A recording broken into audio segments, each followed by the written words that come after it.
నమస్తే welcome to 99 TV నేను జ్యోతి updates చూద్దాం. అల్పపీడన ప్రభావంతో తెలుగు రాష్ట్రాల్లో భారీ వర్షాలు కురుస్తున్నాయి. హైదరాబాద్, సంగారెడ్డి, మెదక్ జిల్లాలకు భారీ వర్ష సూచన చేసింది వాతావరణ శాఖ. కామారెడ్డి, మహబూబ్ నగర్, నారాయణపేట, సిద్దిపేట జిల్లాల్లో భారీ వర్షం కురిసే అవకాశం ఉందని తెలిపింది. 30 నుంచి 40 కిలోమీటర్ల వేగంతో ఈదురుగాలులు వీచే ఛాన్స్ ఉందని వెదర్ ఆఫీసర్స్ చెప్పారు.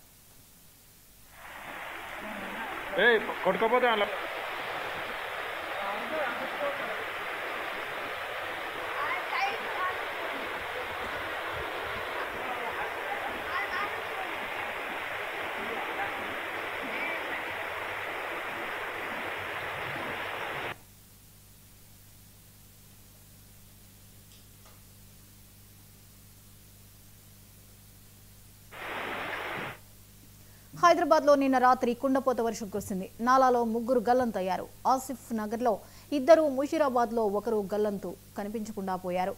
అఫ్జల్ సాగర్ నాలాలో కొట్టుకుపోయారు మామ అల్లుడు. వినోద్ నగర్లో నాలాలో సన్నీ అనే యువకుడు గల్లంతయ్యాడు.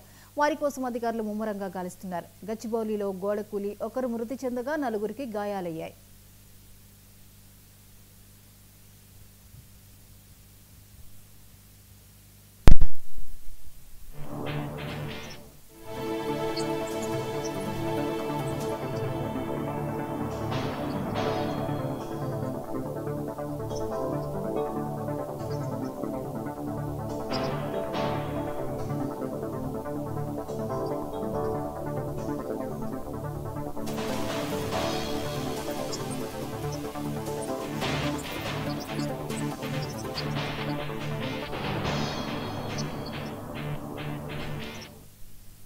అల్పపీడన ప్రభావంతో తెలుగు రాష్ట్రాల్లో భారీ వర్షాలు కురుస్తున్నాయి. హైదరాబాద్, సంగారెడ్డి, మెదక్ జిల్లాలకు భారీ వర్ష సూచన చేసింది వాతావరణ శాఖ. ఈ అంశంపై మరిన్ని అప్డేట్స్ ని చీఫ్ రిపోర్టర్ శ్రీనివాస్ అందిస్తారు. శ్రీనివాస్, వాతావరణ శాఖ హెచ్చరికలు చేస్తోంది. భారీ వర్ష సూచనలు ఉన్నట్లుగా వివరాలేంటి? జ్యోతి, మరొకసారి వర్ష బీభత్సం జరిగే అవకాశాలు కనబడుతూ ఉన్నాయి. భారీ వర్షాలతో ఇప్పటికే అతలకుతం అవుతున్నటువంటి ప్రజాజీవనం మరొకసారి ప్రమాదంలో పడ్డట్లుగా, అంటే పడే అవకాశం ఉన్నట్లుగా ముందస్తుగా హెచ్చరిక జారీ చేసిన పరిస్థితి వాతావరణ కేంద్రం. ఇప్పటికే నిన్నటి నుంచి రాత్రి వరకు 3 వరదలకు గల్లంతయ్యారు. ఇప్పటికే గ్రేటర్ హైదరాబాద్ లోనే 3 గల్లంతయ్యారు. ఇంకా గ్రామీణ ప్రాంతాల్లో ఇప్పటికే మొదటి విడతగా వచ్చిన భారీ వర్షాలతో కామారెడ్డి వరద బీభత్సం మనం చూసాము. అక్కడ భారీ ఎత్తున నష్టం జరిగింది. అక్కడ కూడా పలువురు మృత్యువాత పడడం, ఇతరులు ఆస్తి నష్టం జరగడం కూడా మనం చూసాము. ఇటీవలే ముఖ్యమంత్రి ఏరియల్ సర్వే ద్వారా ఆ ప్రాంతంలో జరిగిన నష్టాన్ని కూడా పరిశీలించడం జరిగింది. తాజాగా వరద ముప్పు, భారీ వర్షాల ముప్పు ఉండడంతో అప్రమత్తం కావాల్సిన అవసరం ఏర్పడింది. ఇటీవల 3 రోజుల నుంచి మరొకసారి ఇక్కడ ఉస్మాన్ సాగర్, గండిపేట గేట్లు తెరుస్తా ఉన్నారు. గేట్లు తెరవడం ప్రారంభమైంది. మూసీ కూడా మూసీలో కూడా భారీగా వరద చేరుతున్న పరిస్థితి. అక్కడ మూసీ లోతట్టు ప్రాంతంలో కూడా ప్రజలు అప్రమత్తంగా ఉండాల్సిన అవకాశం ఉందని ప్రభుత్వం ఇప్పటికే హెచ్చరించింది.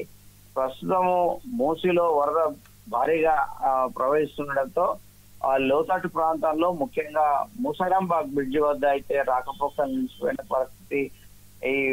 ఇటు దిల్సుఖ్నగర్ వైపు, ఇటు అంబర్పేట వైపు ఉన్న నగర ప్రజలందరికీ ఉన్న ఏకైక ఈ బ్రిడ్జ్ కావడంతో చాలా మంది ఇబ్బంది పడుతున్న పరిస్థితి.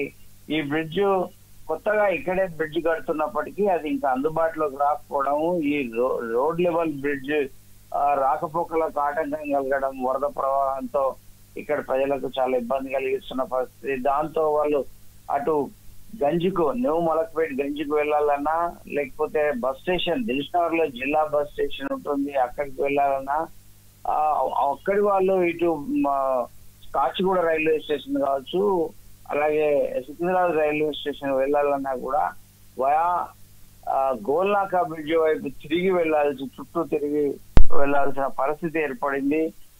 దాంతో ఇప్పటికే ప్రజలకు ఇబ్బంది కలుగుతున్న పరిస్థితి. ఇప్పుడైనా ఇక్కడ బ్రిడ్జ్ వెంటనే పూర్తి చేయాలని ప్రజలు కోరుతున్న పరిస్థితి. Jyothi, right, thank you Srinivas.